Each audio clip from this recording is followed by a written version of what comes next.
Hello everybody and welcome back to another video. Today's top 10 list video is going to be a collaboration with Milehigh Aviation. We've made two separate videos that work together when synced up to each other. You can do this by either getting two separate devices and playing these videos at the exact same time, or you can open up two tabs on a computer or laptop and play these videos at the exact same time.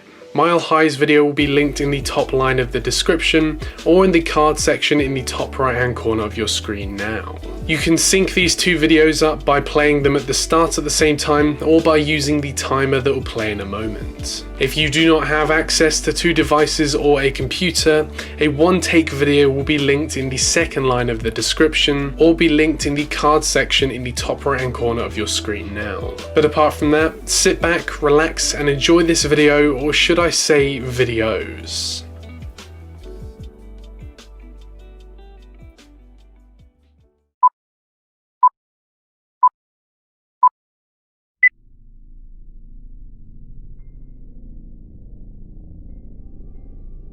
The crash of an Iranian military IL-76 in February 2003 was and still is the worst military air incident of all time. The IL-76 was being operated on an unspecified mission while carrying 275 people. And a lot of those people were members of the IRGC, also known as the Islamic Revolutionary Guard Corps. A lot isn't known about the details of this flight due to the aircraft being involved in a secretive mission, but what we do know is the aircraft was being operated from Zahedan Airport to Kerman Airport on the 19th of February 2003. The aircraft took off from Zahedan successfully but lost contact with ATC at 5:30 PM after flying into bad weather conditions. When the aircraft attempted a descent into Kerman, the aircraft crashed into terrain. And although this crash is listed as a pilot error, the weather conditions at the time meant that it was very hard to see in these conditions. All 275 people on board died, and President Mohammed Khatami sent a message of condolence to the families of all those involved.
Operating as Malaysia Airlines Flight 17 from Amsterdam to Kuala Lumpur, this Boeing 777-200ER was the second aircraft lost by Malaysian Airlines in the year of 2014. Unlike most incidents, Flight 17 is unique due to the fact that this wasn't either pilot error or system error. After departing Amsterdam at 12:13 p.m, Flight 17 headed over Europe at 33,000 feet. It passed the countries of Germany and Poland before heading down through Ukraine, and this is where the incident occurred. Unknown to the passengers on board, below them brewed the pro-Russian unrest in Ukraine and the war on Donbass. This occurred after the Russian occupation of Crimea triggered Russian rebel forces to fight in Ukraine. Weaponry used in this unrest included this Buck M12 SAM surface-to-air missile system. Malaysia Airlines Flight 17 was flying well above the restricted conflict zone, however, a missile from the SAM fired anyway. The missile launched can travel at Mach 3 and reach an altitude of 80,000 feet,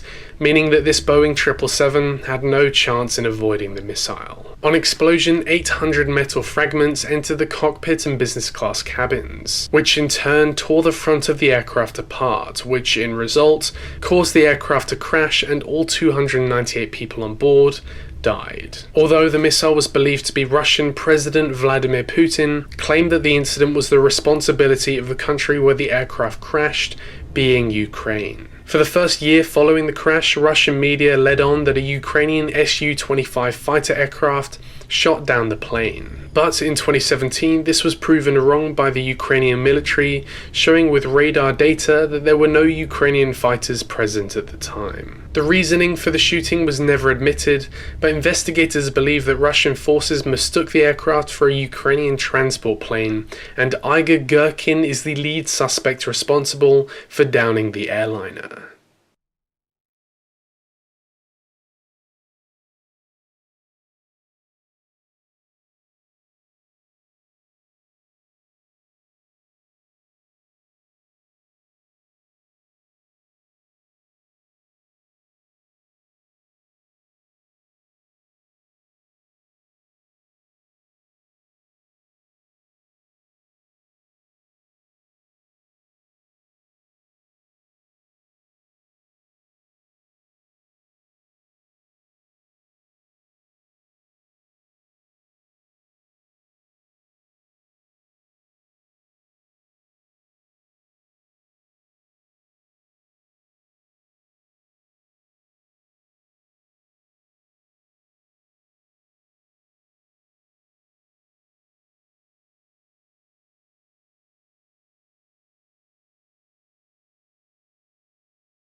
Air India Flight 182 was being flown on the 23rd of June 1985 and was being operated on board a Boeing 747-200 while flying from Toronto to London and then on to India. Flight 182 had taken off from Toronto the day earlier and was now entering Irish airspace on its way to London with 329 people on board when it vanished from Shannon's radar. A search and rescue team was sent out from Cork, Ireland, and they confirmed that Flight 182 had crashed with no survivors. It was first thought that Flight 182 had been downed by a mechanical failure. This was due to the fact that Flight 182 was carrying a fifth engine that was thought to not be attached securely to the aircraft. This theory was then questioned after a suitcase exploded at a Japanese airport just before being loaded onto another Air India flight. This incident killed 2 ground crew, but there was something that linked these 2 incidents. 2 passengers, one who was scheduled to be on Flight 182 but didn't board the plane, and one who was also scheduled to be on the Japan flight, both originated in Vancouver, Canada. It was then revealed that a suitcase in Toronto that was being loaded onto Flight 182 had set off an explosive alarm in security. But the warning sound was different to that heard in the security briefing, so the security members passed the bag through onto the plane.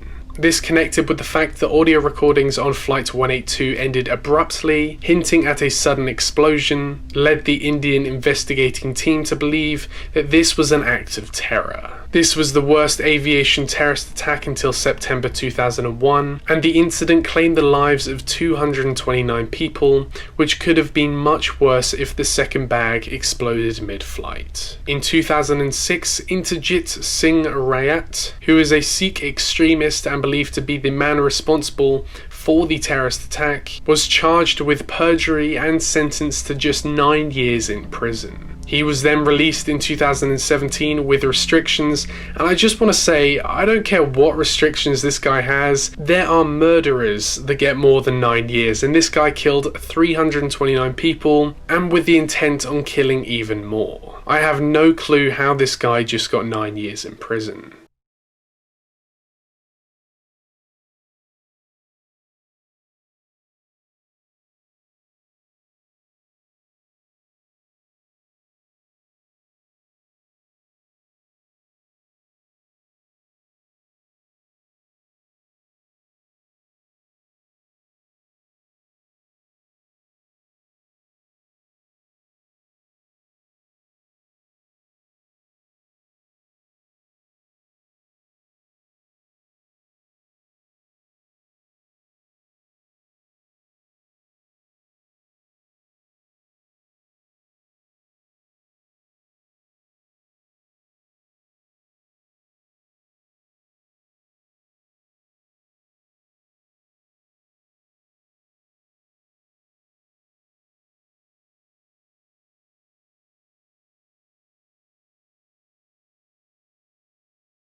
The Charkhi Dadri Midair collision is the world's worst midair collision, and it took place on the 12th of November 1996. Saudi Arabian Flight 763 was being operated on a Boeing 747-100 and was flying from Delhi, India to Dhahran, Saudi Arabia with 289 passengers and 23 crew. The second flight was Kazakhstan Airlines Flight 1907. This flight was being operated on an IL-76 and was flying from Chimkent, Kazakhstan to Delhi, India with 27 passengers and 10 crew. The incident occurred in the Charkhi Dadri district of India, and both aircraft were being vectored by the same air traffic control. But the air traffic control system that was being used was an old one. The air traffic controller could see the location of the aircraft, but not the speed or the altitude in the traditional way. The aircraft were due to pass over each other while maintaining 1,000 feet of separation, the Saudi flight at 14,000 feet and the Kazakhstan flight at 15,000 feet. Despite this, however,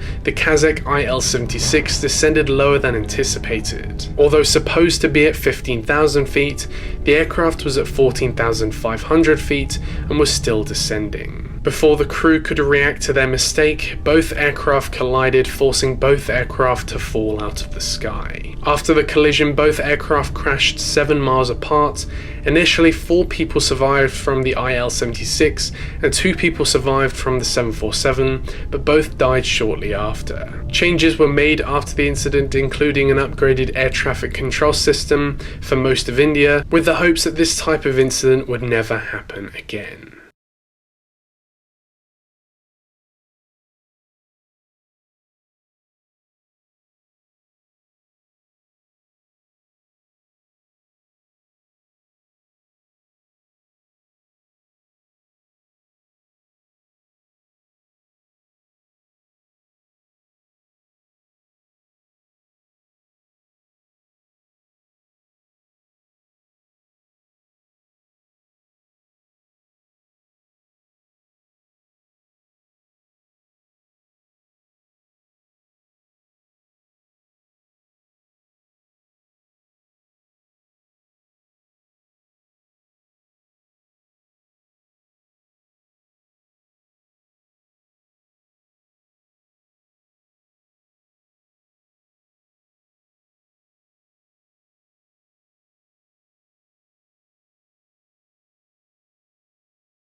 Coined as the name the Tenerife airport disaster in 1977, the name perfectly summarizes as to what was one of the worst airport disasters of all time. Los Rodios Airport, now known as Tenerife North Airport, has a runway length of just over 11,000 feet, which is long enough to handle most commercial aircraft. But the airport's size means that the airport doesn't see many wide-body aircraft on a regular basis. This all changed in 1977, however, as a terrorist incident at Gran Canaria Airport meant that many aircraft had to be diverted to airports nearby, such as Los Rodios Airport. This meant that both KLM Flight 4805 and Pan Am Flight 1736 had to divert to Los Rodios. KLM Flight 4805 was being operated on a Boeing 747-200, which originated from Amsterdam and was carrying 248 people. Pan Am Flight 1736, on the other hand, was being operated on a Boeing 747-100 and was operating as a flight from Los Angeles with a stopover in New York while carrying 396 people.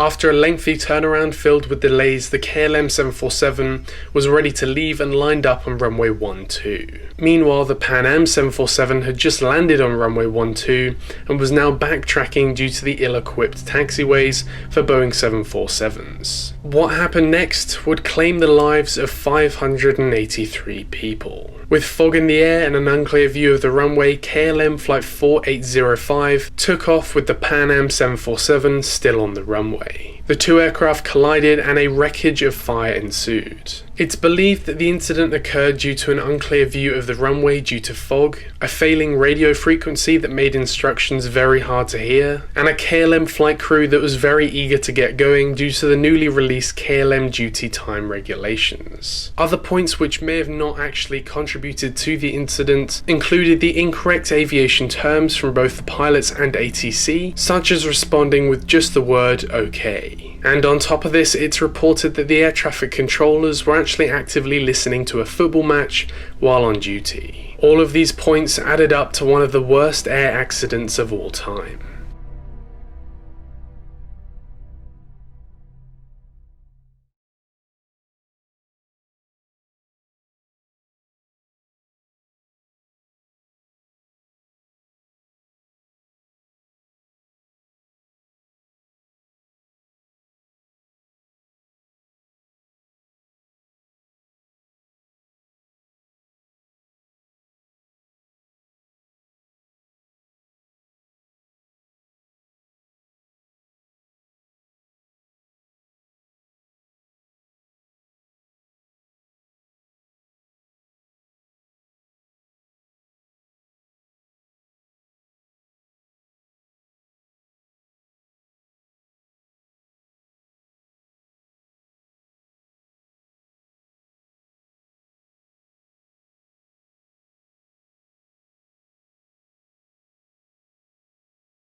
But apart from that, I want to thank you very much for watching this video.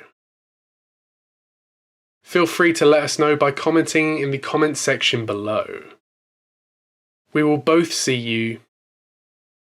Bye.